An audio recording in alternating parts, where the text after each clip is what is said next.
Hi, it's Bo. Thank you for joining me on another daily garden adventure.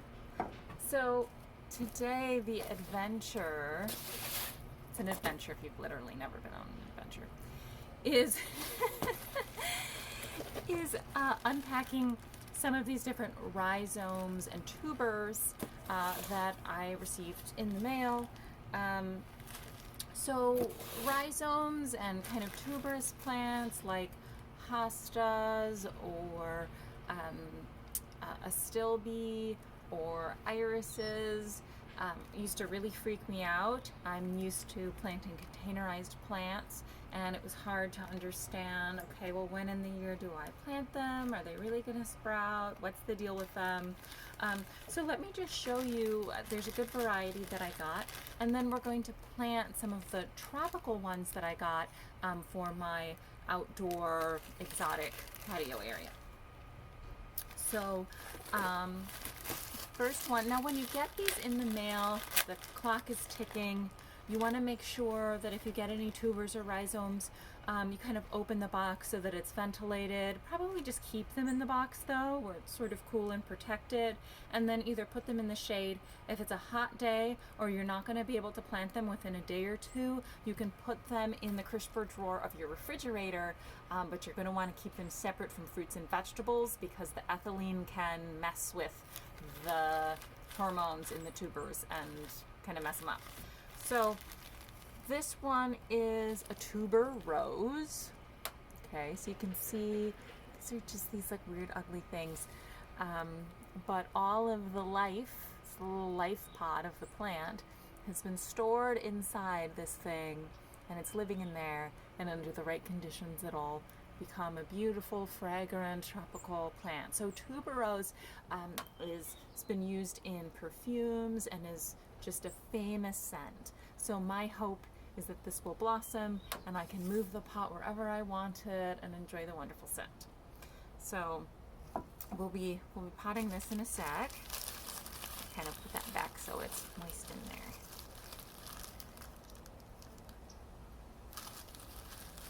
Oh my word, there's two more. I thought there was only one. Okay, wonderful. Okay, 3 of them then. Gonna have to get a bigger pot. So here's another tropical. This is a white queen caladium. Caladiums are often called elephant ears or elephant hearts. The elephant ears tend to be sort of larger plants that have a nice dark forest green or a blue-green hue to them. There's even a black colored elephant ear, which is really exotic and a beautiful structural plant. So this is what they look like. Again, they are like weird little potatoes or kind of these like dirty little gingery nubbin things. This is the rhizome of the Caladium. Another weird one here. But then this particular one is, it's like white and pink, and they're often like sold as like a sweetheart collection, or you know, heart imagery is used because the leaf is a heart shaped, and then there are lots and lots and lots of varieties that are pink and white color, kind of pink, white, and chartreuse colors. So it's a really showy foliage plant for a tropical area. And just because you live in like Wisconsin or something doesn't mean you can't have tropical plants. You just have to bring them in at winter time, and actually Wisconsin is very tropical in the summertime. I know because I'm actually from Wisconsin. So here we go. These are astilbes. These look really weird. So here we go, amethyst astilbes. These particular ones I got from American Meadows. I believe the other plants are from White Flower Farm. So these are very strange. So they have kind of this like hairy root area, and then they have this area here with these kind of weird pinkish, they almost look like little rat tails or something, sprouts. And so the important thing to note here is that right here, where this weird rat tails connects to this weird hairy lumpy area, never thought I'd say that, is the root crown. So this zone is the spot where you're going to want to plant that 1 inch below grade. So when they say, you know, plant the root crown, for hostas is the same. There should be a root crown. Plant that 1 inch below grade. Follow the instructions, but this is what you want to align to the planting height.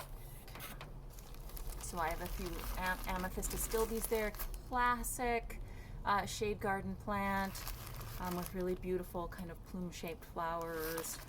So I'll be adding that into my astilbe collection. And then here are some hostas. Everybody knows hostas, or you should.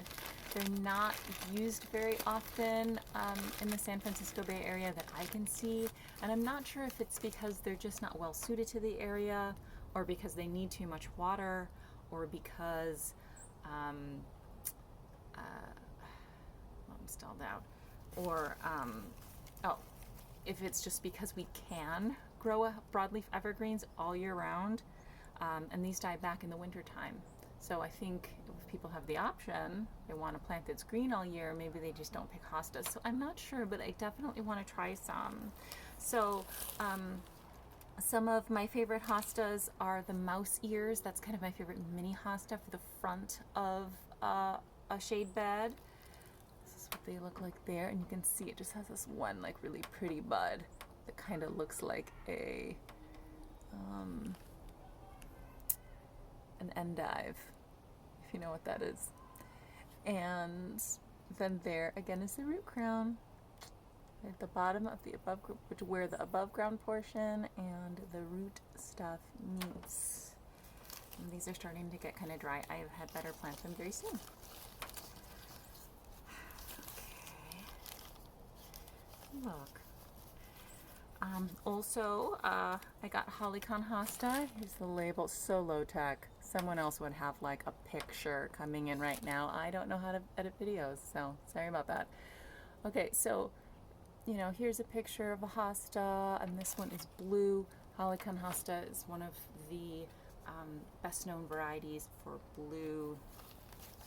And I've always wanted one, so we shall see. We shall see. I also have, so we might just do like a whole hosta planting video coming up here. Are there any more weird? I think I showed you all my weird rhizomes and tubers that I got. Technically speaking, I'm not sure which are rhizomes and which are tubers, but they're little they're packets of energy, these starchy bulb-like structures that have the sleeping plant inside of them. So we're just going to plant, let's plant the tuberose here. So this full of dirt. So the label or the instructions should definitely tell you, give you the basic specs for how deep, how far apart to space the plants. This is saying full sun, depth 3 inches below soil line. So that's the top of the tuber will be 3 inches below the soil line. And then it wants the spacing to be 6 inches. So I think the spacing might be kind of tight, but this pot is probably 12 inches across. So I'm gonna put all 3 of them in there.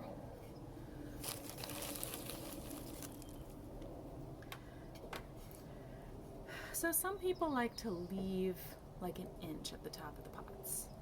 In my house, that doesn't work because my mom goes around and soils up all of the pots. And then you water it and it spills everywhere.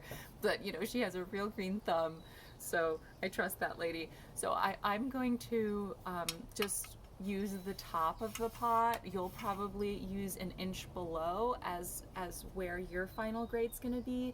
So essentially you would start, if you're going to leave an inch room, then you're going to want the top of this to be 4 inches below the rim. Okay. And oh look, I don't have a ruler, but I have my trusty Hori, and it has measurements on it. So I'm going to use the very top of the rim as my guide because this is a soil happy house, and the soil will settle a bit.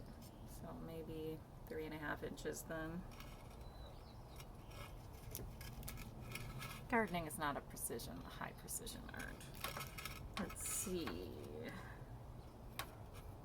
Okay, that's 3 inches.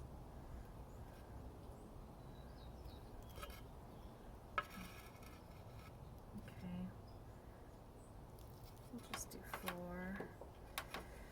So I'm kind of digging down and making a little hole for it. So what's up and what's down, right? So this is sort of egg-shaped, and the pointier part, I can just tell from how the structure is where the bud's gonna pop out, and this part at the bottom, you can see some little roots. I'm gonna smush it down. Let's see here. Oh, I think that's a little deep. Adjust it. Okay, I'm happy with that. Oh gosh, I'm planting 3 of them. Okay, I'll put that there.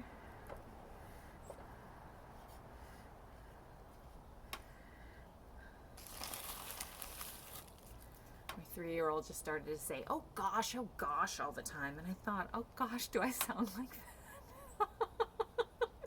Clearly she's getting it from somebody. It's like a mirror when you have a little kid. Okay. So I'm just nestling them in. I'm nestling them in there. Oops. I'm forever dumping soil and water out at you guys. I'm sorry. I need to get a cameraman. Okay.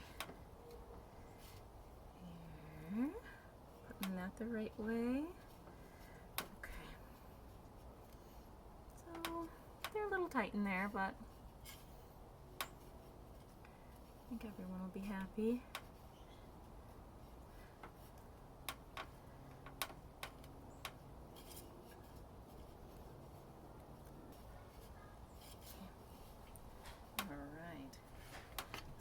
I'm just going to soil it up. Okay. So soil it up to your grade, which is probably 1 inch below the rim or close to where the rim is. You water it in and let it settle.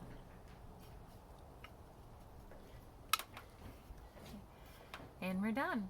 So if you've enjoyed this video, please like and subscribe. And we will be planting some more tubers soon.